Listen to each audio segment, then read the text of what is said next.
Shut up! If you don't like it, then get the hell out of here.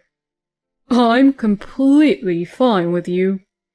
You should even be thankful that you get to be here.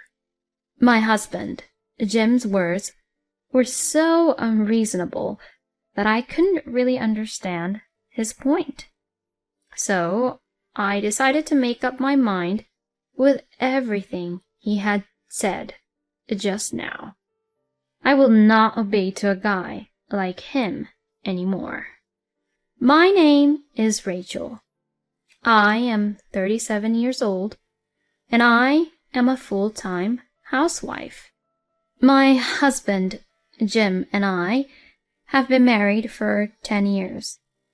We have a 7-year-old son, Kyle, and our family of 3 was living happily together.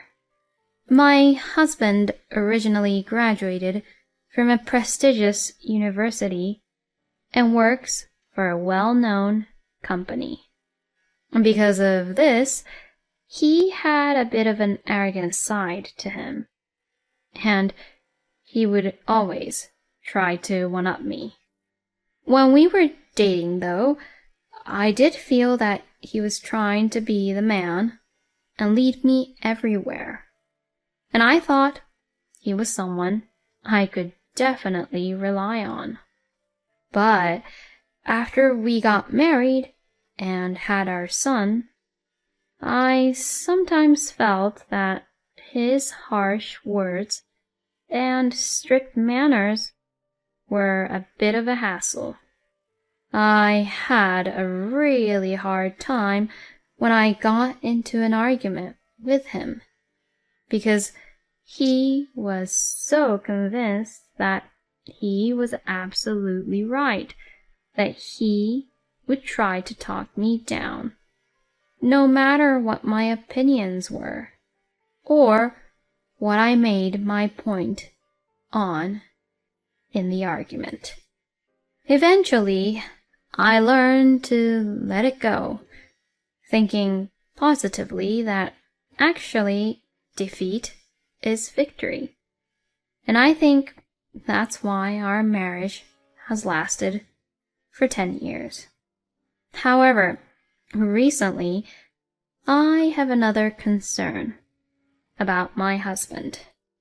That is that my husband is addicted to gambling. When we were first married, he used to gamble on horse races and other games, just for fun. But he swore to me that he would never burden our family finances from gambling.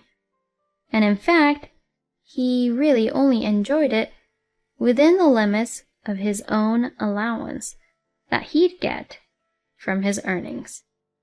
Then, just recently, he got lucky and hit the jackpot. He won some money at the lottery. My husband was so excited that he told us, I'll buy you anything you want. And he paid off the remaining house loan with that money he won from the lottery. And still, there was some money left over.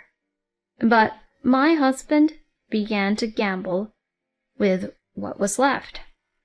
So, the amount of money he would spend at gambling became larger and larger. On weekends, he used to take our son to the park, or drive a car to take him somewhere.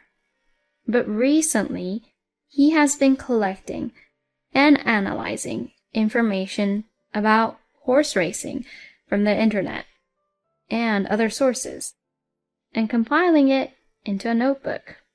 And since the gambling amount is really large, when he loses the gamble, his mood goes really bad. But when he wins, he gets carried away and says, I'm going to use this as a campaign fund and bet more this time. So, if you look at it in general, The money has not increased at all. When I pointed this out to him and suggested that he save his money little by little, he brushed it off with, "Shut up. You're an amateur and you know nothing about gambling." like this, he does not listen to my opinion at all. My husband, who is completely addicted to gambling, gradually stopped providing any money for the family's living expenses. So I started working part-time and tried to save money every day.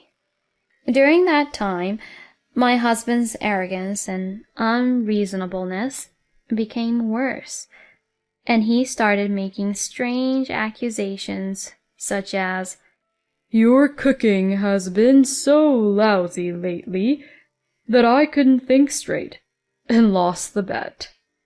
My goodness, how could he even blame his luck to me and my cooking?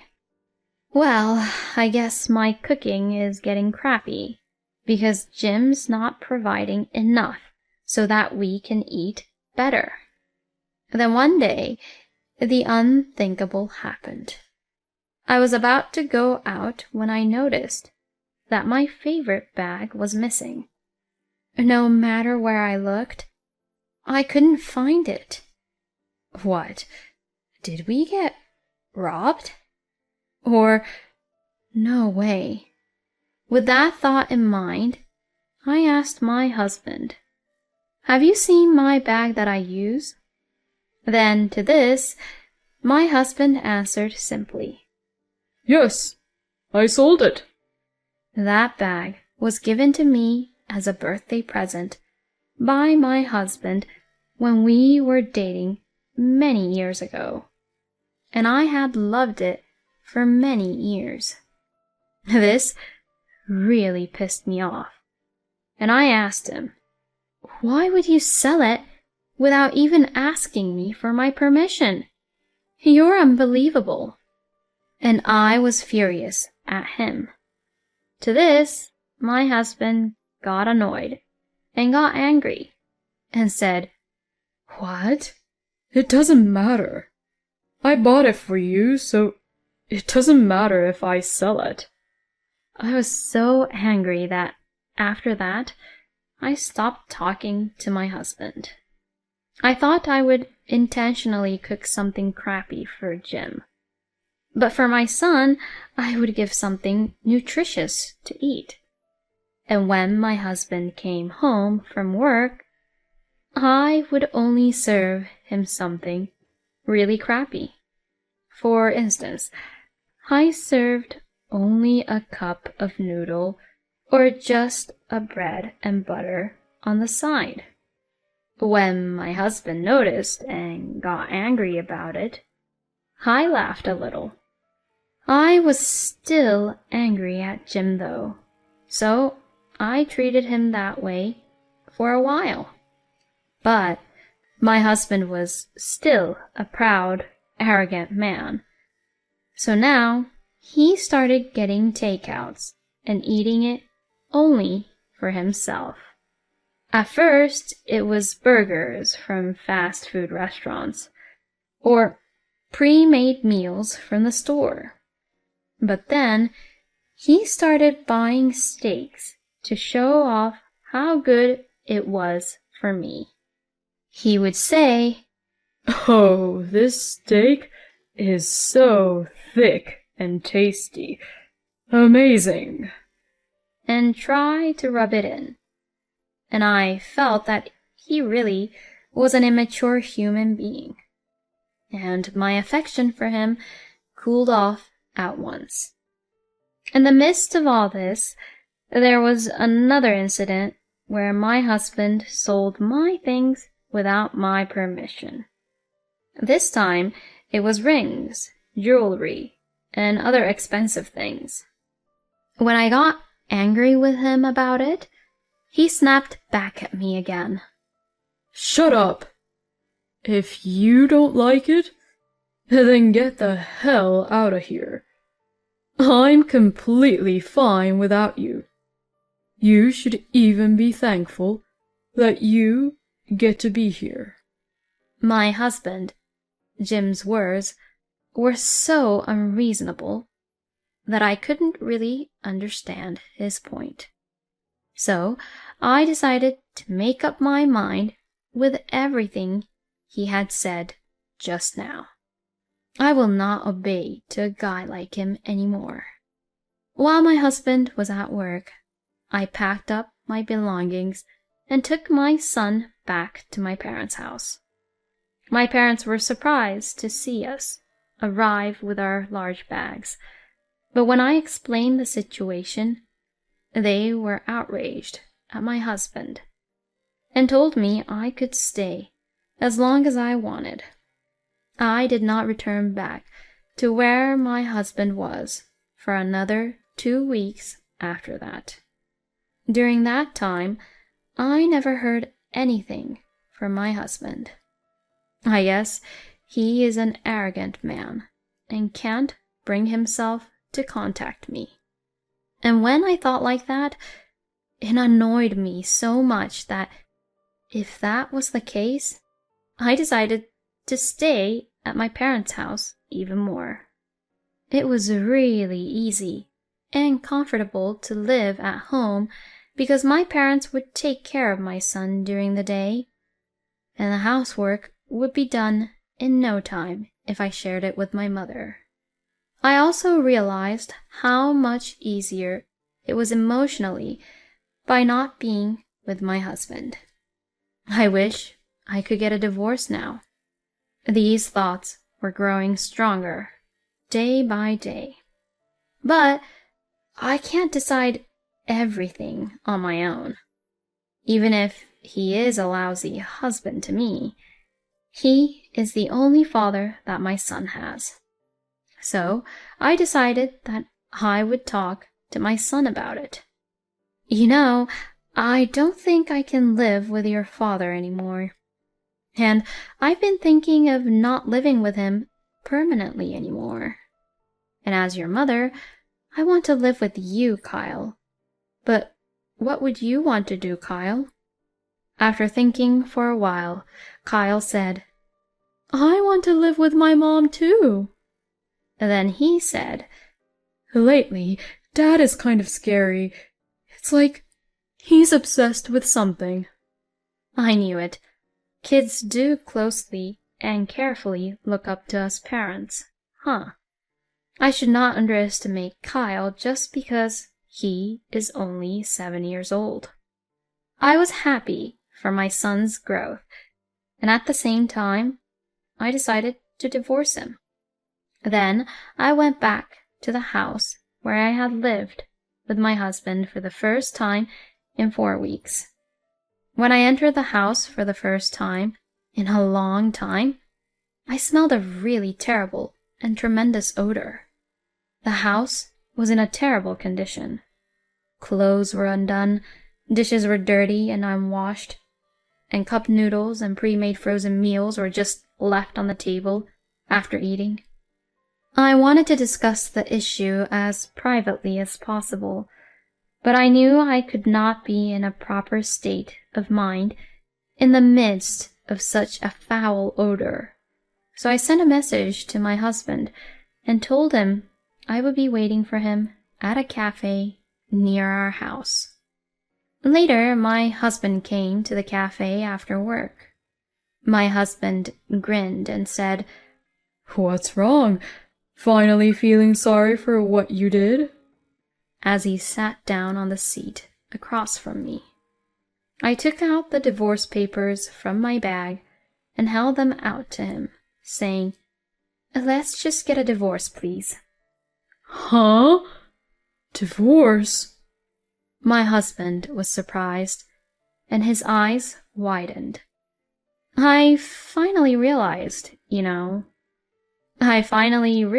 that I was fine without you. I replied exactly what he had said to me. He turned red and said, "How are you going to raise a child by yourself?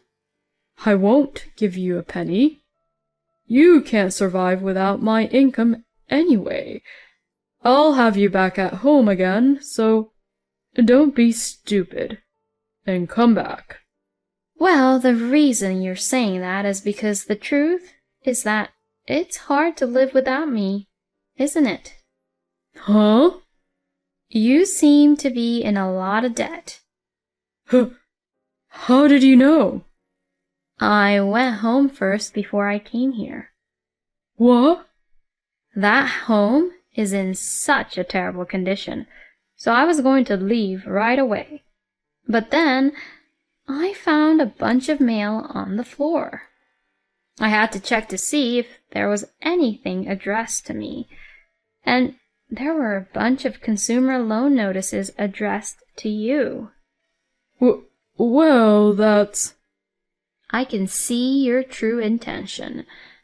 The bottom line is that you need someone to do your chores and help you pay off your debt, right?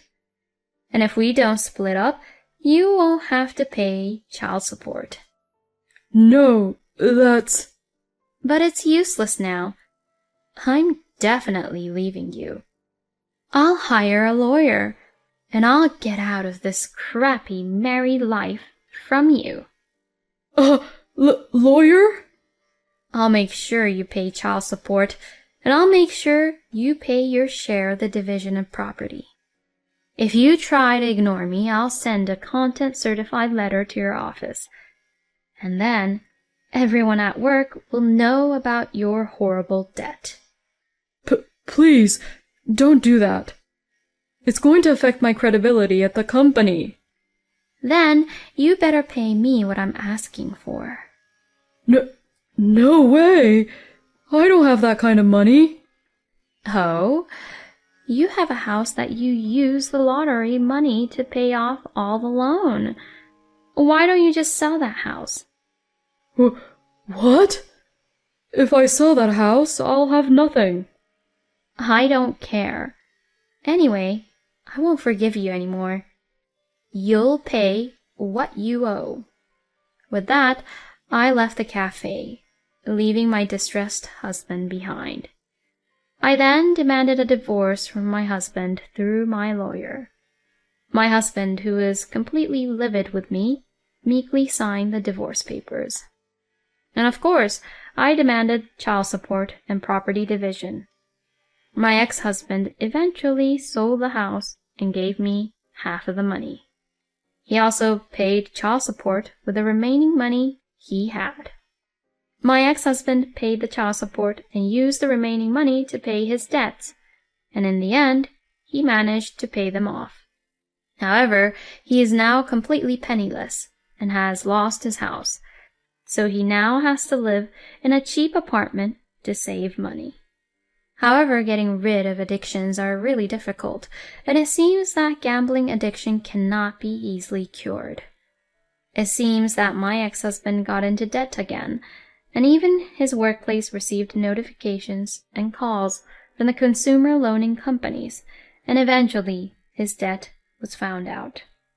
As a result, his bosses saw it as a problem, and he was never able to get ahead in his career again. I don't know how my ex-husband, filled with debts, is doing now, but he has a restraining order against our family, so we are safe as of now. On the other hand, my son has grown up very well and seems to have made a lot of friends at school here. I have been hired as a full-time employee at my part-time office job, and my income has gone up drastically, which I am really grateful of. I would like to continue to work hard as a single mother, watch my son grow up, and live happily with my family. Thank you for watching until the end. Please subscribe to our channel. See you in the next video.